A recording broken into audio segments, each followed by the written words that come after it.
The film begins with a man named Sam traveling on a train. His life isn't going well. He faces trouble at every turn. It turns out he's headed to a desolate, desert-like city where he's to start a new job. He's sitting alone on the train, eating lunch, and a woman sits across from him, accompanied by her child. Seeing her plight, Sam gives her his food. When he gets off at the station, the entire place is empty. However, the company had said a man named Rick would come to pick him up. Sam looks around. Then he sees a man in a room. Sam tries to talk to him, but the man ignores him. Sam asks him where the bathroom is. The man simply gestures. Sam gets angry, but he remains silent and goes to the bathroom. After finishing, a man's voice comes from outside. "Get out quickly, brother. Even water costs money here." In fact, it's Rick who's supposed to take Sam to the company. Sam says, "It's done, brother, I'm just leaving." They both get into the car and head for the company. On the way, Rick tells Sam he'll have to pay $300 for the travel. Sam is shocked. "Dude, the company said $200. Rick angrily says, "If you can pay $300, fine. Otherwise, get off." Sam thinks there's another way, so he agrees. After a while, the heat becomes unbearable. Sam tries to turn on the AC. Rick immediately angrily says, "Don't touch the AC or the engine will stall." Suddenly, the car's tire gets punctured. Rick doesn't do anything and tells Sam to go change it. Sam, compelled, starts changing it. Meanwhile, he sees a dog attacking another dog. Sam is terrified. Rick comes over and says, "Why are you trembling?" This happens. Then, he kills the injured dog himself to prevent it from suffering any further. Sam changes the tire with great difficulty. Then they get back in the car. They stop at the car to refuel and plan to spend the night there. They gather wood and light a fire. Rick asks, "Why are you going to such a faraway company?" Sam replies, "Life is very difficult, man. I don't want to be dependent on anyone, and I'm sure I'll get a good job at that company." Rick replies, "You're a good guy, but the place you're going is blood-sucking. The honest man won't survive there." Sam says, "Let's see what happens." The next day, the journey resumes. Sam is driving. Rick falls asleep. Because of the heat, Sam secretly turns on the AC. After a while, the engine stalls. Rick wakes up and becomes angry at Sam. "Oh, brother, I told you not to mess with the AC." He angrily gets out of the car. Sam also gets out and apologizes to Rick, making Rick even angrier. He says, "Shut up, I won't hear you." Sam then goes to pee. A little distance away, he sees a shining stone. Upon closer inspection, he realizes it's pure gold. He immediately calls out to Rick, "Come here, check if I'm dreaming." Rick is shocked as soon as he sees it. He takes out a lighter, lights a fire, and places it on the rock. He says, "If it turns black, it's a normal stone, otherwise it's pure gold." The rock remains as it is, meaning the gold is confirmed. Now both of them unload their supplies and begin digging a hole to retrieve the gold. They use all their strength, but the rock won't budge. Rick tries to tie the gold to the cart with a rope to pull it, but the rope breaks because the gold is heavy. They continue digging all day. The sun is setting. Rick says, "Quickly, gather wood, because wild dogs are roaming around. They'll bite us at night. If we light a fire, they'll run away in fear." They gather wood, light a fire, and burst into joyful music and dance. Rick hugs Sam and says, "I'll get you a car with full AC." That night, they sit together and make a plan. Rick says, "This gold rock is huge. Even if we dig for months, we won't be able to extract it. So, one man will stay here near the rock, and the other will bring the excavator." Sam says, "Brother, you go and get it. I'll take care of the rock." Rick says, "No, brother. You go and sit near the rock.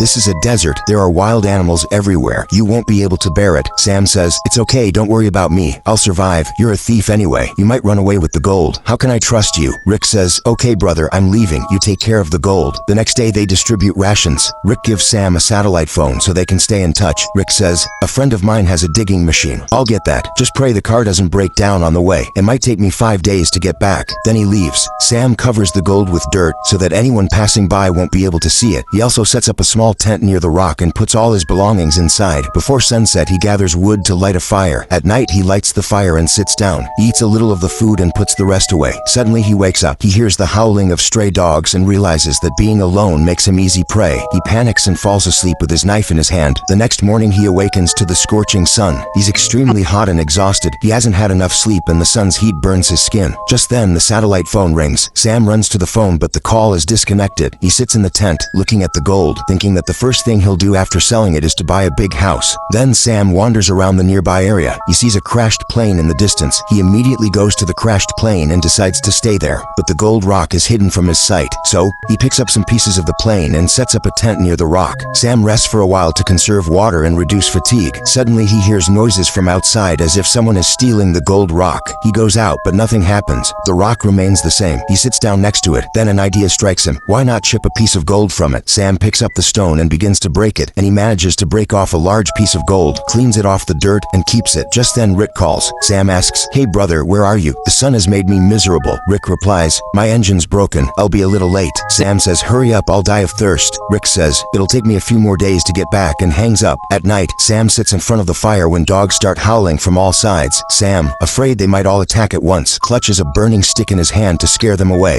He stays awake all night fearing the dogs. Morning comes. He wants to sleep, but the sun has burned his skin. The pain prevents him from sleeping. He goes to drink water, but there's very little left. Just then, he sees a snake coming towards him. He tries to kill it so he can eat as his food is almost gone. However, while killing the snake, the water bottle falls, leaving only a little water left. Then he goes back to the plain area, hoping to find something to eat. Then he sees a person approaching in the distance. He immediately goes inside and hides in the plane, but the person comes near the plane and asks Sam to come out. Upon reaching closer, he realizes it's a girl who wants to talk to him, but Sam refuses to talk to her. The girl asks, "What are you doing sitting here and why did you choose this place?" Sam says nothing, just remains silent. After a while, Sam tells the girl that she can stay on the plane and leaves. The girl says, "You're hiding something from me." She follows Sam and follows him to the camp. Sam panics. He thinks he should somehow get her out of here before she sees the gold. Sam asks the girl, "Why are you after me? You're not needed here. You should leave." The girl replies, "I won't leave until I find out why you're trying to drive me away. You must be hiding something from me." Just then her eyes fall on the gold. She says,